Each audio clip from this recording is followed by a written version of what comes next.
En esta charla que hoy queremos compartirles,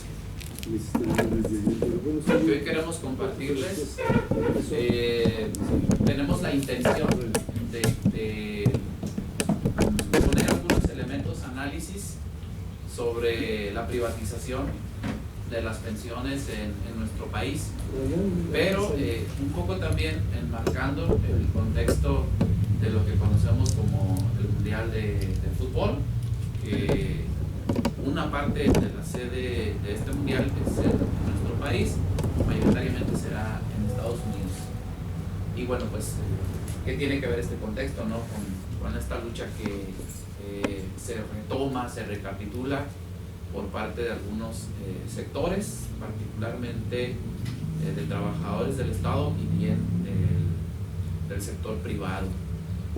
Yo voy a abordar básicamente lo que se relaciona con la privatización de las pensiones de los trabajadores del Estado, que no solo somos las maestras y los maestros, también son todos aquellos quienes laboran en alguna institución, sobre todo de las instituciones de carácter federal, ¿no? Aquí los trabajadores estatales, luego tenemos otro sistema, bueno, ya pues, abordaríamos quizás en otro momento. Bueno, antes, perdón, para tener honestidad con ustedes, con una aplicación creé algunas imágenes que solamente están de respaldo para hacer la charla gráfica, que no son reales. La información que van a encontrar ahí sí es real, lo que no es real es la imagen, ¿sale? Para hacer también, esto luego no se vaya a malinterpretar esta situación. Bueno, nosotros tenemos como referencia, los trabajadores estatales, la ley del ISSSTE, del Instituto de Seguridad de los Trabajadores al Servicio del Estado de 2007, porque antes de esa ley de 2007 existía lo que denominamos Sistema Solidario de Pensiones, que significa que hay un fondo común de aportación de las y de los trabajadores, donde también hay una participación, en este caso del patrón, que es el gobierno, que es el Estado, y que con esta aportación de los trabajadores en activo se van sosteniendo los trabajadores pensionados o los trabajadores jubilados. Y esta aportación estaba en un fondo público administrado por el Estado. Bueno, la idea de que el Estado es la representación de lo público. Y bueno, había en la legislación un derecho en el que los trabajadores, en el caso de las mujeres, se podían jubilar a los 28 años de servicio y los hombres a los 30 años de servicio, básicamente con el 100% de su último salario base. Hay un concepto que le denominamos salario base, donde no están las prestaciones, pero bueno, está el salario base. Entonces ese era el fondo solidario de pensiones, ¿okay?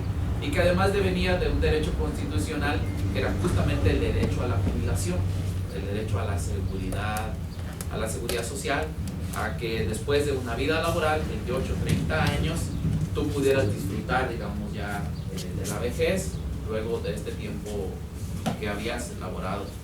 Bueno, con la ley de ISSSTE 2007, que fue en el periodo de Calderón, se rompió o se destruyó el régimen solidario de pensiones, es decir, desapareció el fondo común, desapareció el fondo de aportaciones de las y los trabajadores, que era un fondo colectivo, pero también se eliminó como tal el derecho social a la jubilación, es decir, para los trabajadores estatales ya no existe el derecho social a la jubilación. Y se condenó a los trabajadores a las llamadas cuentas individuales. Y ahí es donde viene esta parte que nosotros hemos analizado. Si el ahorro de tu jubilación depende de una cuenta bancaria individual donde tú estás aportando básicamente todo, entonces ya no existe el derecho social a la jubilación, ya existe el ráscatela como puedas, ¿no? Es decir, tú tienes que ahorrar por ti solito, por ti solita, para que puedas tener una determinada cantidad de dinero al final de tu vida laboral y esa reservarla para tus últimos años de vida. Entonces, el desaparecer el derecho social a la jubilación y el desaparecer el fondo solidario tiene esta implicación de haber derribado, de haber echado para atrás una conquista histórica de las y de los trabajadores. Cuando se eliminó el derecho social a la jubilación y se desapareció el fondo de pensiones, mandaron a las y los trabajadores a las AFORES, es decir, a las administradoras de fondos de ahorro para el retiro. En aquel momento, porque también he escuchado gente que dice, yo creo que ustedes han visto, sobre todo en las redes sociales, quizás platicando con algunas personas que de pronto nos increpan en las calles, ¿no? Y nos dicen, pero ¿por qué no lucharon por esto en el tiempo en el que impusieron la ley 2007? Pues claro que se luchó. Estuvimos básicamente un año básicamente afuera de las instalaciones del ISSSTE federal en la Ciudad de México, ahí en un plantón.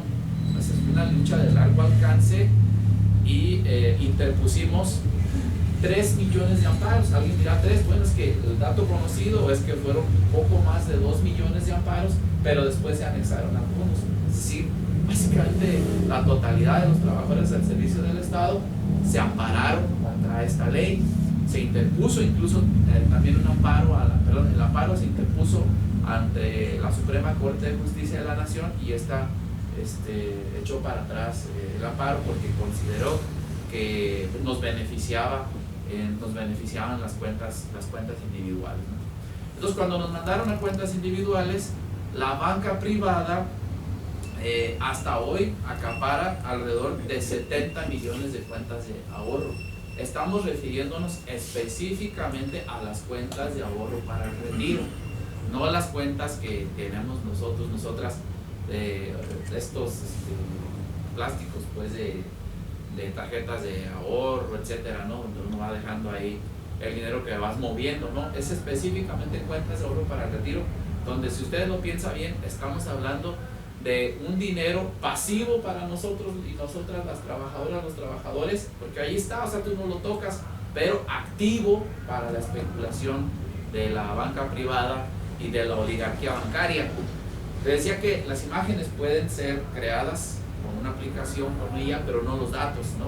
Ahí están, básicamente no fueron más de 10 AFORES. Todas las que están ahí son algunas de las más importantes AFORES que se están apropiando del dinero de las y los trabajadores: Banco Azteca, Banorte, Profuturo, Coppel, Inbursa, Citibanamex. Y claro, hay una que se creó como algo transitorio, que es el pensioniste, solo para una cantidad muy mínima de trabajadores y trabajadoras que nos dieron la oportunidad para que se fueran por una ley transitoria que le denominaron décimo transitorio y no se fueran directamente a las cuentas individuales.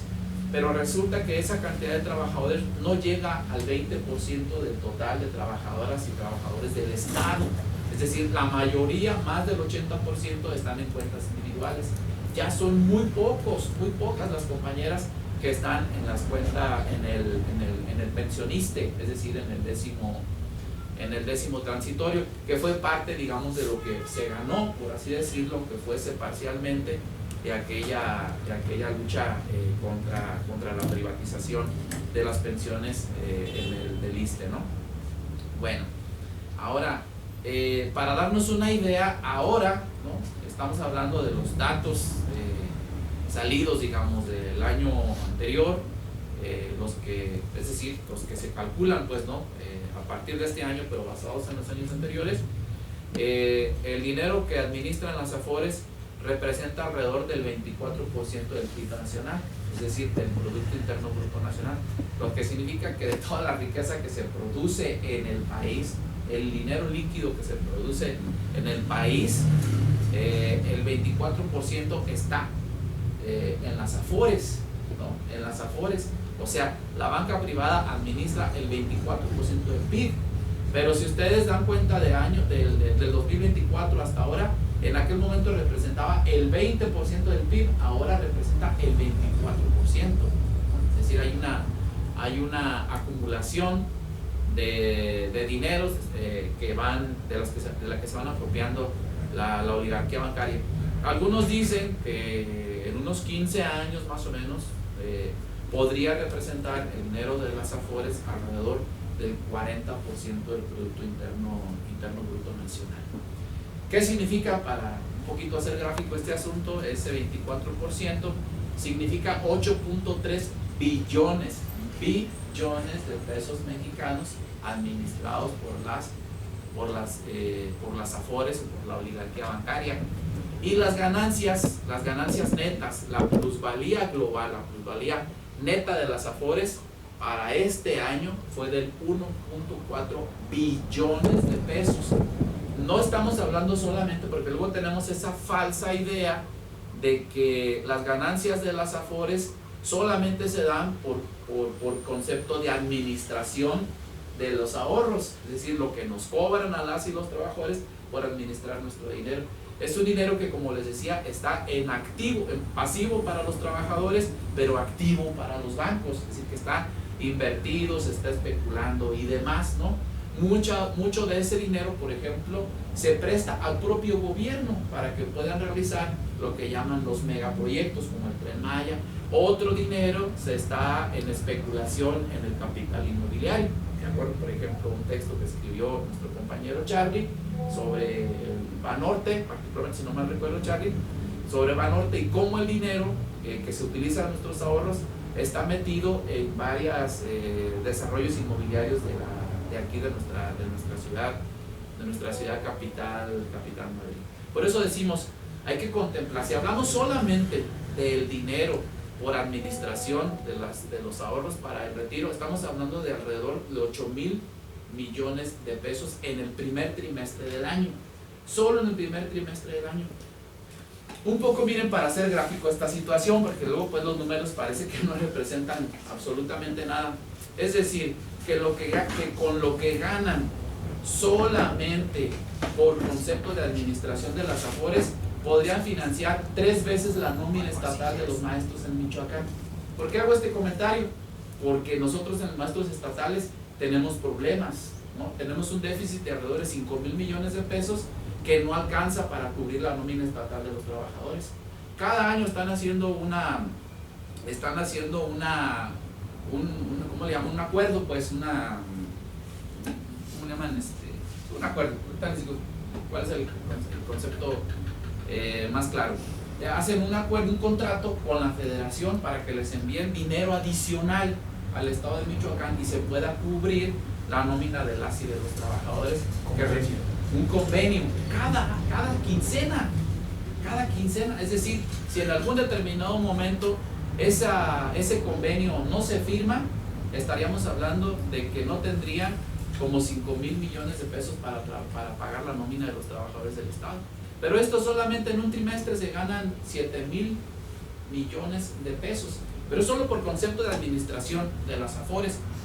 Pero si hablamos de todo el grado de especulación, la plusvalía total que ganan a partir de nuestros ahorros, porque lo están haciendo con nuestros ahorros, estamos hablando de 1.4 billones de pesos en un año. Esta ganancia es la mayor que se ha tenido en los últimos 28 años, básicamente creo que desde que aparecieron las Afores. Toño nos confirmará el dato. Creo que básicamente desde que aparecieron las Afores, por aquello de que, bueno, que hay una prosperidad compartida, ¿no? Parece que el dinero, el salario de los trabajadores no aumenta de manera proporcional al que está aumentando las ganancias de la oligarquía financiera y la oligarquía bancaria, que insisto, es la ganancia más grande que han tenido en los últimos 28 años. Ahora, para seguir haciendo gráfico esta situación, la plusvalía total de las Afores de un año es 10 veces mayor al presupuesto que nosotros tenemos en el estado de Michoacán.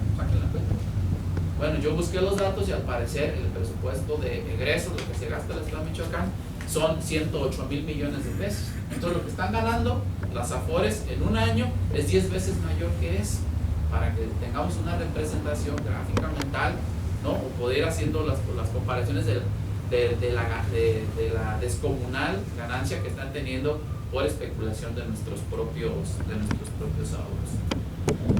Ahora, con la complicidad de los gobiernos, de todos, estamos hablando de que la ley del ISSSTE fue en 2007 con Calderón, un gobierno panista, después vino un gobierno priista, y después tenemos dos gobiernos de Morena o del bloque de la Cuarta Transformación.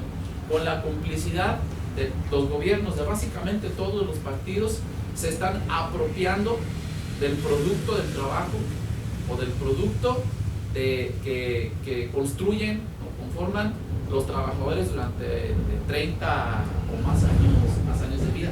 O sea, yo quiero que lo piensen en este sentido.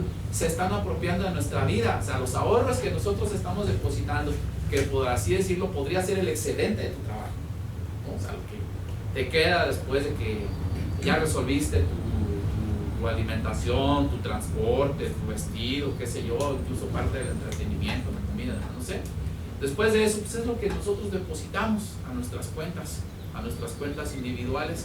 Pues de eso se lo están apropiando justamente la oligarquía bancaria, y eso con el contubernio, con la anuencia, ¿no? Con la complicidad de los gobiernos, básicamente de todos los partidos políticos.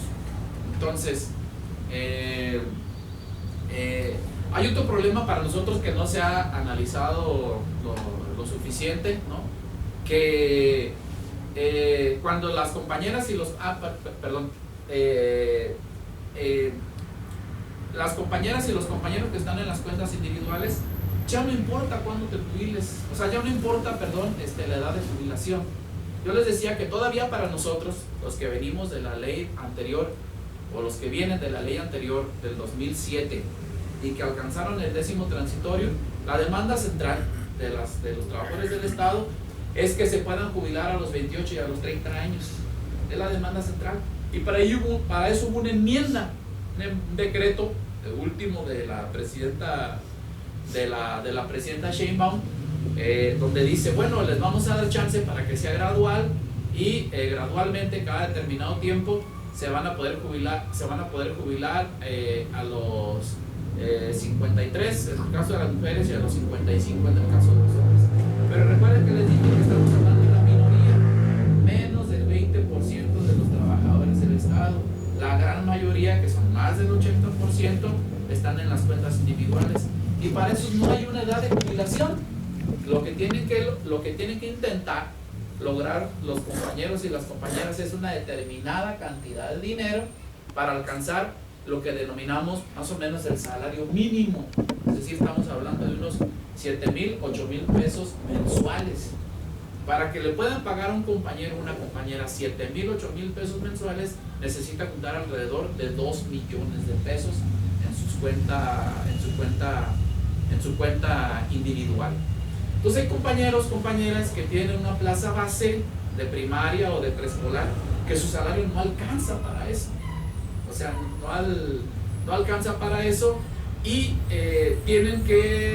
no alcanzarían a juntar eso si fuera solamente el descuento un automático, y que tienen que sacar de su salario. O sea, de su salario como trabajador tienen que sacar un descuento, un dinero adicional. ¿Qué significa eso? Que si hay un compañero o compañera que gana 7,000 pesos quincenales, entonces en realidad ya no gana 7,500, ya gana 7,000, o gana 6,500, porque tiene que sacar 500 o 1,000 pesos para poder depositar adicionalmente a su cuenta individual. No sé si me explico en este sentido. O sea, su salario en activo se precariza al tener que depositar más dinero del que en automático se les cuenta, para poder conseguir por lo menos este monto de 2 millones de pesos, e irse con lo que podría ser el salario mínimo. Recuerden lo que dije de las imágenes, o sea, no son reales, los datos sí, ¿no? Ahora, justamente ahora el 15 de mayo, cuando fueron los profesores, las profesoras de la CENTE, ¿no?, a presentar el pliego petitorio, y hay una respuesta donde se explica estas cosas que estoy diciendo. Y luego dice, es que ya hoy también un fondo de bienestar.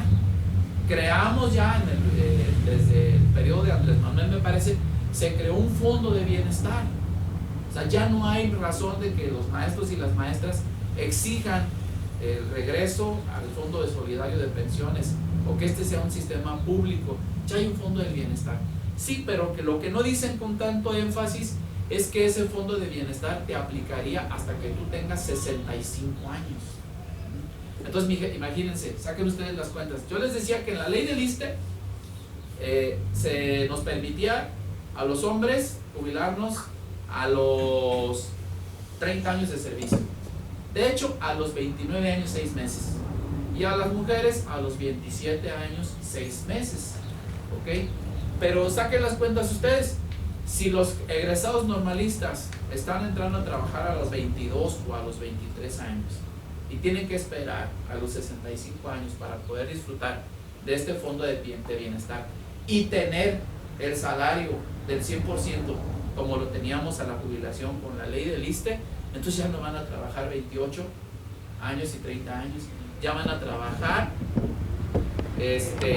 más años, 43, 42 años.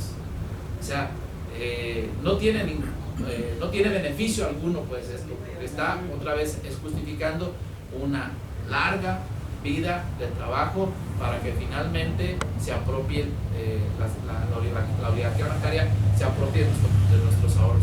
Ahora, ese fondo del bienestar no lo van a obtener de las ganancias descomunales que tiene la oligarquía bancaria, que tiene la banca privada. Lo van a sacar del fondo público, es decir, del dinero público, ¿no? O sea, eso va a ser una carga, digamos,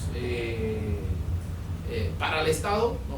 No estoy en desacuerdo con que haya estas cosas. Lo que quiero decir es que debería retirarse el fondo, en todo caso, ¿no? El fondo de los ahorros debería retirarse o sacar de las ganancias que se tienen de las cuentas de ahorro para poder destinarse para este fondo, ¿okay?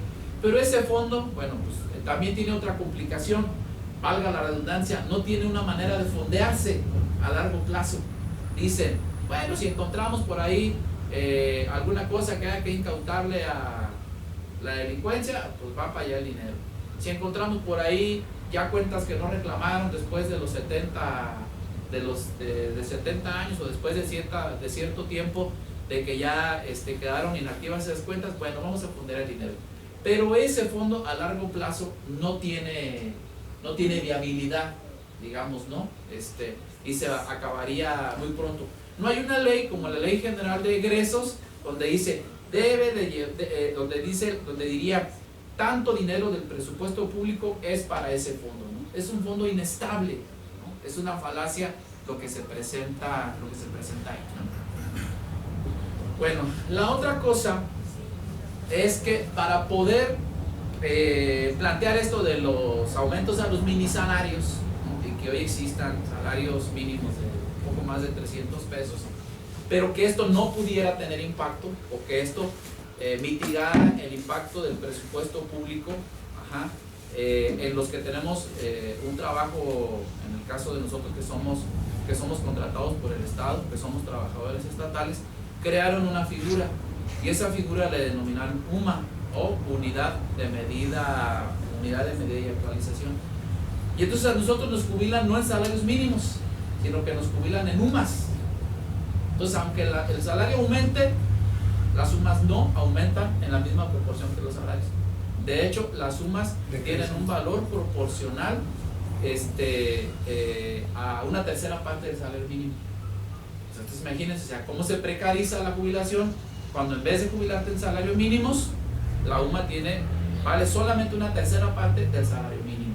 O sea, es algo que crearon, que maquilaron muy bien, justamente para poder hacer los aumentos a los minisalarios, tener un cierto consenso social, pero golpear a las y los trabajadores que deberíamos jubilarnos justamente con salarios y no con unidades de medida y actualización, ¿no? Y la UMA, aunque a veces ya no se menciona tanto, ¿no? Es parte de las demandas que se tienen por parte de los sectores trabajadores del Estado, en las que lo que se dice es la UMA también se tiene que abrogar, ¿no? Nosotros queremos que se calculen las pensiones en salarios mínimos, ¿no? Justamente para que se valorice un poco más la percepción que nosotros vamos a tener. Ok, pero aquí lo peor de todo es que al gobierno de la 4T le gusta hablar de fraude.